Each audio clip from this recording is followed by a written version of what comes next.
just imagining that I was scuba diving in the ocean looking for some fish.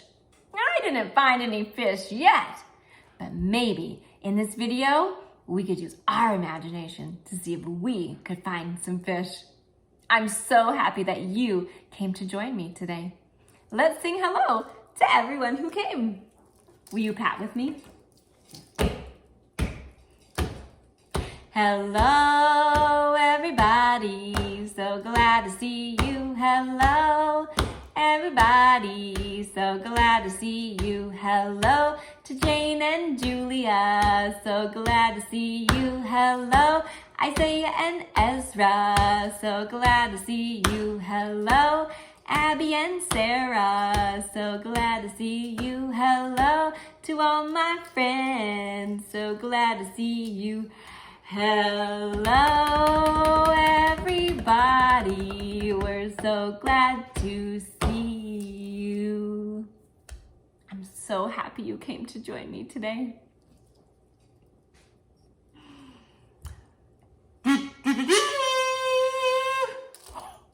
Do you know what that sound means? That's right. It's time for the mystery box. If you're ready for the mystery box, make a fish face. Can you do that? If you're ready for the mystery box, pretend like you're swimming. Okay, let's sing our song. What's in the mystery box? What's in the mystery box? Get your minds ready for mystery box. A mystery is something we don't know, but we figure it out using clues.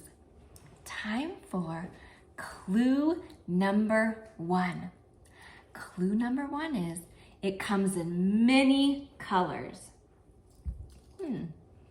What do you know is something that comes in many colors?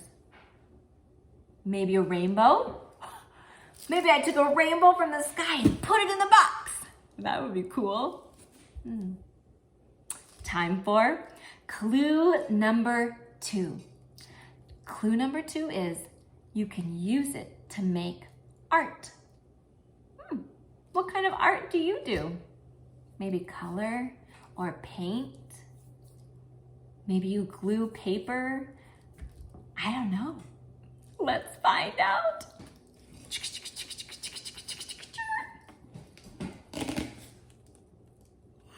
You are gonna like this. Look at this. Do you guys know what this is? These are watercolors.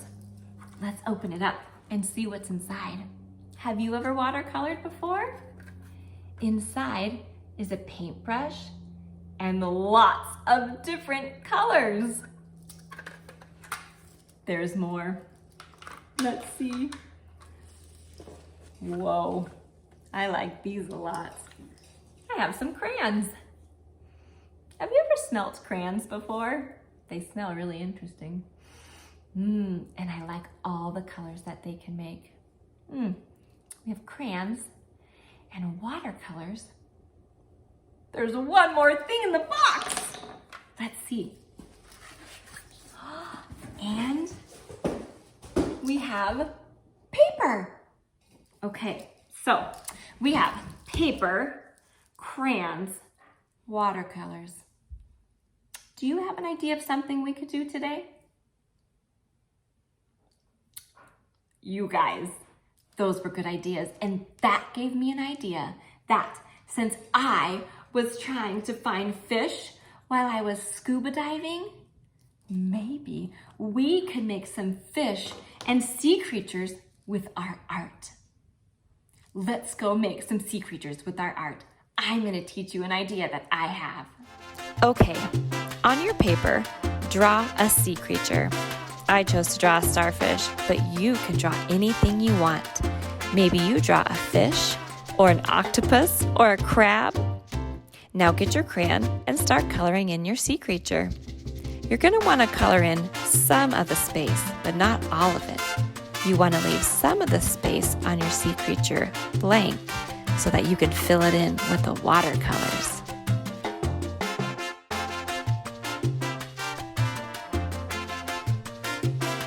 colored all that I'm going to color on my starfish, and now I'm ready to watercolor. Get out your watercolors and your brush. Dip your brush into the water and then put it in the color you want. You're going to want a lot of water in your color.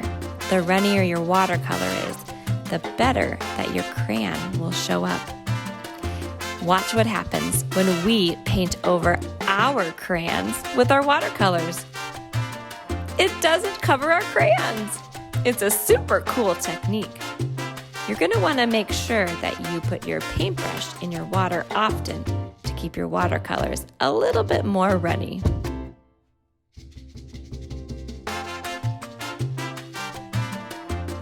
Now we're ready to cut. Pick up your scissors and cut any way you'd like.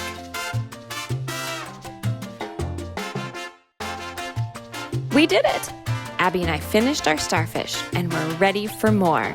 This crayon and watercolor technique is so fun, I thought I'd show you another idea I had. I'm going to take this piece of paper and draw an ocean scene. Let's see what I create.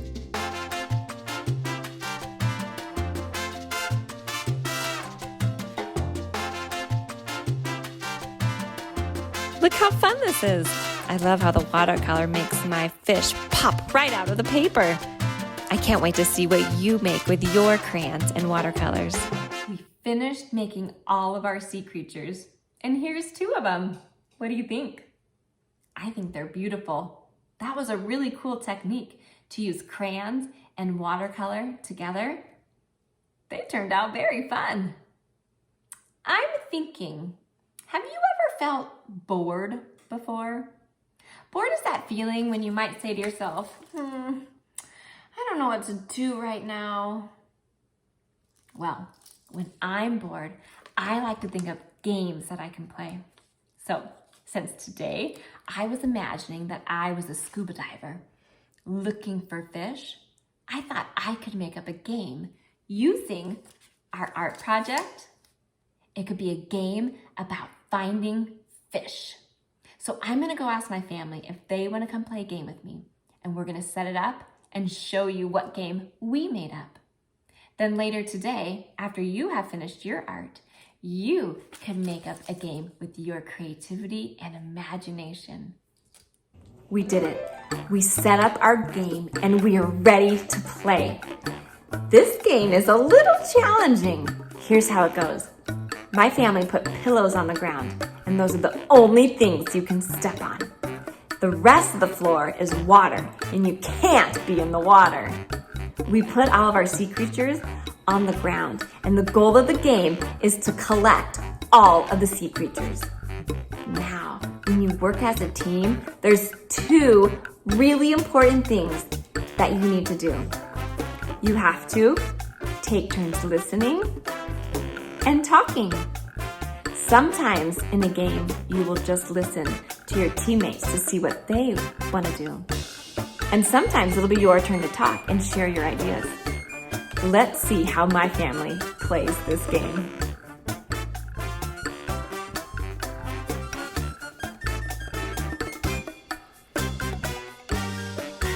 Okay, Abby, you gotta get the fish.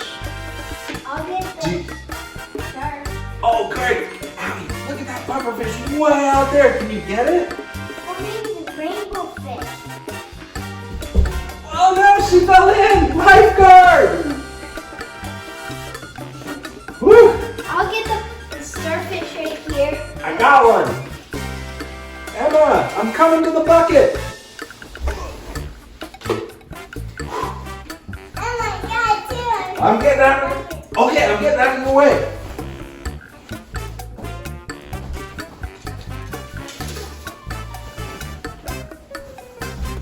You go to that one. I'll go to yours. But then it's not too. Oh, let's see. What can we do to move it closer? I built a bridge.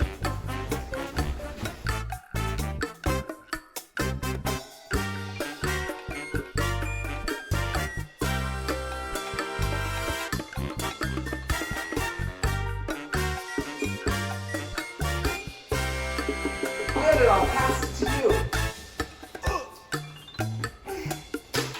Yeah!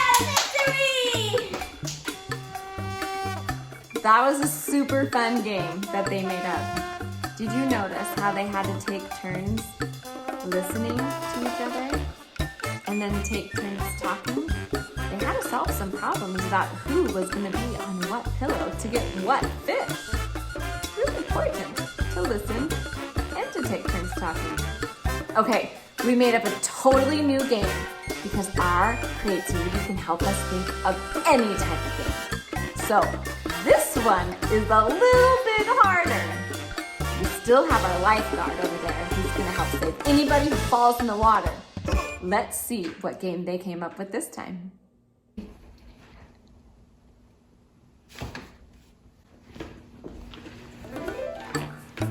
What are we gonna do? We have to get from here to the end, but we only have 3 pillows, and we're all standing on one. But we can't wiggle our pillows, so how will we do it? I have an idea. I can stand on Paige's pillow with one foot, and Daddy's pillow on the other foot. Paige, you can take this pillow and put it in front of you. Now we can get the pianos. Hey, Daddy, there's a crab right I here. got him. All right, I'm gonna pass him up to you. All right, now. Okay, I think I should join you next. Okay. Now. All right, here you go. What about the silverfish, you guys? Where here? We're gonna have to change our route. Oh. Okay, let's try something. I'm gonna stand on Paige's pillow. Now, Daddy. Step down. It's close. I got the pufferfish. All right. Oh Oh no. Now we have to cross over. no! Okay, I got a starfish.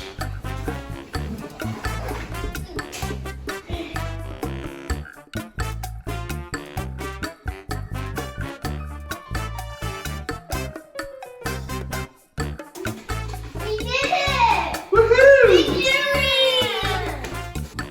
They did it! They went from one end of the ocean to the other end of the ocean, only standing on their pillows, and they collected all the sea animals. Blue, blue, blue, blue. I wonder how you will play with your sea animals today. What adventures will you imagine up today? Maybe you'll hide your sea creatures around the house and have someone find them. Maybe you'll paste them to a picture and make an aquarium. Maybe you'll make a really fun movement game like we did today. You are creative. You are imaginative. And I know you will think of super fun ways to play with your sea creatures today. I'm so glad you joined me. Thanks so much for coming, and I can't wait to see you next time. Fist bump.